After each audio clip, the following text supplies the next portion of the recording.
যবে থেকে বুদ্ধিমান হয়েছি তবে থেকেই রোজা রাখা বাদ দিয়েছি। রাগ করলেন? ভিডিওটি যেহেতু শুরু করেছেন অবশ্যই শেষ পর্যন্ত দেখতে থাকুন, অনেক মজা পাবেন ইনশাআল্লাহ। প্রিয় দর্শক, যেই মহিলাটি এই কথা বলেছে সেই মহিলাটি অবশ্যই আপনাদের কাছে পরিচিত এবং প্রসিদ্ধ। পরিচিত কি হিসাবে? নাস্তিকা হিসাবে, পতিতা হিসাবে, নষ্টা ভ্রষ্টা হিসাবে। এখন আমি আপনাদেরকে জিজ্ঞেস করতে চাই, কোনো একজন মহিলা যদি নষ্টা ভ্রষ্টা হয়, পচা দেমাগ ও মস্তিষ্কের মালকিন হয়, তাহলে সেই মালকিন যদি ফেসবুকে পোস্ট করে যবে থেকে বুদ্ধিজীবী হয়েছি, বুদ্ধিমতী হয়েছি, তবে থেকেই রোজা রাখা বাদ দিয়েছি, তার কথাটা কি আপনারা গ্রহণ করবেন? মোটেও না। তাই তো বাংলাদেশের লোক তাকে যেভাবে প্রত্যাখ্যান করেছে, তার কথাকেও ঘৃণা ভরে প্রত্যাখ্যান করেছে। প্রিয় দর্শক, এই মহিলাটি নষ্টাভ্রষ্টা কেন আপনারা জানেন? এই মহিলার পিছনে অনেক গল্প লুকায়িত আছে, অনেক কিস্সা কাহিনী লুকায়িত আছে। সেই কিস্সা কাহিনী আর গল্প বুঝতে গেলে তার পূর্বে ছোট্ট একটি গল্প আপনাদের বুঝতে হবে। কোনো এক বাবা কোনো এক মেয়েকে বিয়ে দিয়েছে। মেয়ে শ্বশুরবাড়িতে গিয়ে বায়না ধরেছে, শ্বশুরবাড়ির যত কামকাজ আছে এগুলো আমি একটাও করতে পারবো না, সব আমার শাশুড়ির করতে হবে।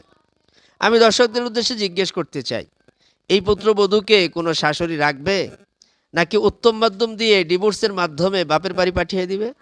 অবশ্যই কমেন্ট সেকশনে জানিয়ে দিবেন। তো যাক গে, অবশ্যই তাকে বাপের বাড়ি পাঠিয়ে দিবে এবং দেয়। তো এই মেয়ে মহিলার ক্ষেত্রে এমনটাই ঘটেছে। বাপের বাড়িতে যখন আসছে তখন বাপ বলছে, তোকে সারা জীবন লালন পালন করতে পারবো না, একটা উপযুক্ত সময় এসেছে, বিয়ে দিয়েছি, এখন তুই শ্বশুর শাশুড়ির খেদমত করবি, তা না করে চলে আসছিস, এখন তুই তোর দিন দেখগা। এই মেয়ে করছে কি, বাড়ি থেকে বের হয়ে ঢাকা শহরে আসছে, কোথায় কি করবে কোনো রাস্তা খুঁজে পাচ্ছে না। হঠাৎ করে ৫-৭টা বাসায় সে কাজ শুরু করে দিয়েছে।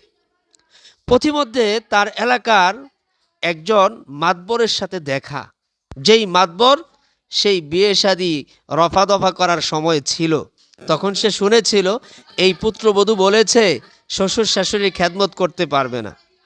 তো মাতবর সাহেব জিজ্ঞেস করতেছে, ও মা, তুমি এখানে? হ্যাঁ আঙ্কেল, আমি এখানে থাকি। কি করো গো? আমি একটা চাকরি করি। কি চাকরি? তথ্য তালাশ করে দেখা গেল সেই মেয়েটি এখন ৭-৮টা বাসায় কাজ করে। কিসের জানেন? পেটিকেট ধয়, ব্রা ধয়, পেন্টি ধয়। তখন সেই মাতবর সাহেব জিজ্ঞেস করলো, তুমি তো তোমার শ্বশুর শাশুড়ির খেদমত করতে ইচ্ছুক ছিলে না, এখন যে এতগুলো মানুষের খেদমত করতেছ? তখন সেই মেয়ে বলে, না আমি খেদমত করছি না তো, বরং আমি চাকরি করছি। প্রিয় দর্শক, তাসলিমা নাসরিনের জীবন কাহিনী হচ্ছে এটি। তাসলিমা নাসরিন এক স্বামীর ঘর করতে সে ইচ্ছুক ছিল না, তাই সে ডিভোর্স লেটার পাঠিয়ে দিয়ে স্বামীকে অপমান অপদস্থ করেছিল, শ্বশুর শাশুড়িকে অপমান অপদস্থ করেছিল। পরিশেষে বাপের বাড়িও থাকতে পারেনি, দেশেই থাকতে পারেনি, দেশ থেকে বিতাড়িত হয়েছে। এখন ভারত বসে আছে, বসে থেকে লাভ কি? তাই তার জীবনকে বিসর্জন দিয়েছে পতিতা কাজের মাধ্যমে।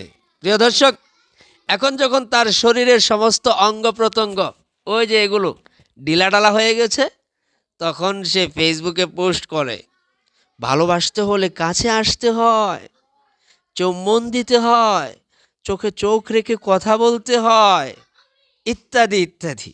প্রিয় দর্শক, এবার আমি আপনাদেরকে জিজ্ঞেস করতে চাই, এ ধরনের অঙ্গভঙ্গি টাইপের কথাবার্তা যেই মহিলা বলে, সে কি নষ্টাভ্রষ্টা নয়?